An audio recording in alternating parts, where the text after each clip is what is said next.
គ្មានផ្ទះជ្រូកគ្មានសាច់ញាតិហើយត្រូវលួចដេកតាមសួនច្បារនិងក្រោមតុធ្វើការជារៀងរាល់យប់នេះមិនមែនជារឿងប្រឌិតប៉ុន្តែវាជារឿងពិតរបស់បុរសអនាថាម្នាក់ដែលធ្លាប់ធ្លាក់ដល់បាតនៃភាពក្រីក្រតែចុងក្រោយគាត់បានប្រែក្លាយជោគវាសនារបស់ខ្លួនឯងទៅជាមហាសេដ្ឋី100 លានដុល្លារដ៏ល្បីល្បាញទូទាំងពិភពលោកនៅពេលដែលលោក Chris Gardner និងកូនប្រុសតូចរបស់គាត់ត្រូវក្រាលកាសែតដេកលើឥដ្ឋការ៉ូដ៏ត្រជាក់ស្រៀបនៃបង្គន់សាធារណៈគាត់មិនដែលហ៊ានសូម្បីតែស្រមៃថាថ្ងៃណាមួយសាច់រឿងជីវិតដ៏ជូរចត់និងកំសត់កម្ររបស់គាត់នឹងត្រូវគេយកទៅថតជាខ្សែភាពយន្ត Hollywood ដ៏ល្បីល្បាញទូទាំងពិភពលោកនោះទេរឿងរ៉ាវនេះបានកើតឡើងក្នុងដើមទសវត្សរ៍ឆ្នាំ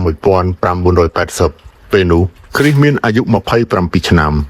ហើយគាត់និងកូនប្រុសតូចត្រូវបានក្លាយជាជនអនាថាគ្មានផ្ទះសម្បែងអស់រយៈពេលពេញ1ឆ្នាំនៅទីក្រុង San Francisco អ្វីត្បិតតែគាត់ជាបុគ្គលិកហាត់ការខាងទិញលក់ភាគហ៊ុនក៏ដោយប៉ុន្តែប្រាក់កម្រៃហាត់ការដ៏តិចតួចស្ដួចស្ដើងនៅមិនទាន់ល្មមឲ្យគាត់មានលុយកក់ជួលបន្ទប់ស្នាក់នៅនោះទេក្រោយពេលបែកបាក់ជាមួយភរិយាលោក Chris និងកូនប្រុសមានតែពឹងផ្អែកលើគ្នាដើរដេកគ្រប់ទីកន្លែងដែលប៉ូលីសមិនដេញចេញពេលខ្លះដេកក្នុងបង្គន់សាធារណៈនៅស្ថានីយ៍រថភ្លើងពេលខ្លះទៀតដេកលើបង់ក្នុងសួនច្បារនិងពេលខ្លះទៀតទៅសុំកន្លែងជ្រុកនៅអាស្រមសាសនាឬត្រូវលួចដេកក្រោមតុធ្វើការក្នុងការិយាល័យពេលដែលបុគ្គលិកផ្សេងទៀតត្រឡប់ទៅផ្ទះអស់លុយតិចតួចដែលគាត់រកបានត្រូវយកទៅបង់ថ្លៃផ្ញើកូននៅកន្លែងមកក្មេងដើម្បីឲ្យគាត់មានឱកាសទៅធ្វើការឯអាហារប្រចាំថ្ងៃគឺត្រូវពឹងលើបាយសប្បុរសធម៌ដែលគេចែកហ្វ្រីតែប៉ុណ្ណោះទោះបីជាជីវិតធ្លាក់ដល់បាតយ៉ាងណាក៏ដោយក៏លោក Chris មិនដែលបោះបង់ក្តីសង្ឃឹមឡើយគាត់ខិតខំប្រឹងធ្វើការនិងមានទេពកោសល្យពីកំណើតខាងផ្នែកលក់ភាគហ៊ុនជាលទ្ធផលនៅពេលបញ្ចប់ការហាត់ការក្រុមហ៊ុនបានសម្រេចចិត្តទទួលរូបគាត់ជាបុគ្គលិកពេញសិទ្ធិចាប់ពីពេលនោះមកជីវិតរបស់គាត់ក៏ចាប់ផ្ដើមផ្លាស់ប្ដូរ360ដឺក្រេ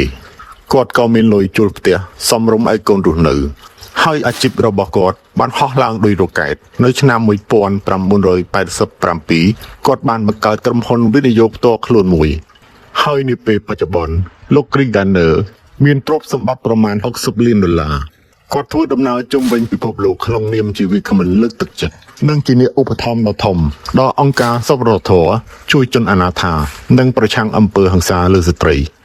រឿងរ៉ាវរបស់គាត់ត្រូវបានគេយកទៅបង្កើតជាសៀវភៅនិងភាពយន្តដ៏ល្បីល្បាញដោយសម្ដែងដោយតារាប្រុស Will Smith ដែលទទួលបានការជ្រើសរើសចូលរួមប្រកួតពានរង្វាន់ Oscar ទៀតផង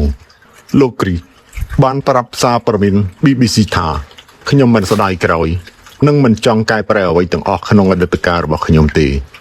ខ្ញុំសុខចិត្តឆ្លងកាត់ការជិះចាប់កាលពីក្មេងដើម្បីឲ្យកូនរបស់ខ្ញុំមិនបាច់ជួបវាទៀតខ្ញុំតាំងចិត្តតាំងពីអាយុ5ឆ្នាំថាកូនរបស់ខ្ញុំត្រូវតែស្គាល់ថាមុខឪពុករបស់ពួកគេជាប្រុសបែបណាហើយជោគវាសនាគឺកើតចេញពីជំរឿសដ៏ត្រឹមត្រូវដែលខ្ញុំបានជ្រើសរើស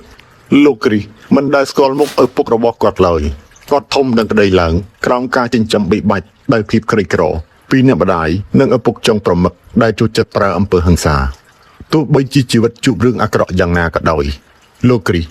តែងតែចាត់ទុកម្ដាយរបស់គាត់ជាកម្លាំងចិត្តដ៏អស្ចារ្យបំផុតម្ដាយរបស់ខ្ញុំជាស្ត្រីម្នាក់ដែលតែងតែប្រាប់ខ្ញុំជារៀងរាល់ថ្ងៃថាកូនប្រុសកូនអាចធ្វើអ្វីជាអ្វីក៏បានឬចង់បានអ្វីក៏បានឲ្យតែជឿជាក់លើខ្លួនឯងហើយខ្ញុំពិតជាជឿជាក់លើពាក្យសម្ដីនេះ 100% មានថ្ងៃមួយកាលពីកុមារភាពពេលកំពុងមើលការប្រកួតបាល់បោះតាមទូរទស្សន៍គ្រីបាននិយាយថាកីឡាករម្នាក់នោះច្បាស់ជាអាចរកលុយបាន$1 លានហើយម្ដាយរបស់គាត់ក៏បានកាត់ថាកូនប្រុសថ្ងៃណាមួយកូននឹងក្លាយជាអ្នកដែលរកលុយបាន$1 លាននោះពាក្យមួយឃ្លានេះបានដកជាប់ក្នុងចិត្តរបស់គាត់ជារៀងរហូតត្រូវបញ្ចប់ការសិក្សាវិទ្យាល័យគ្រីសបានចូលបម្រើក្នុងកងទ័ពជើងទឹកអាមេរិក4ឆ្នាំរួចក៏បានផ្លាស់ទៅ San Francisco ដើម្បីលក់ឧបករណ៍វិទ្យាសាស្ត្រ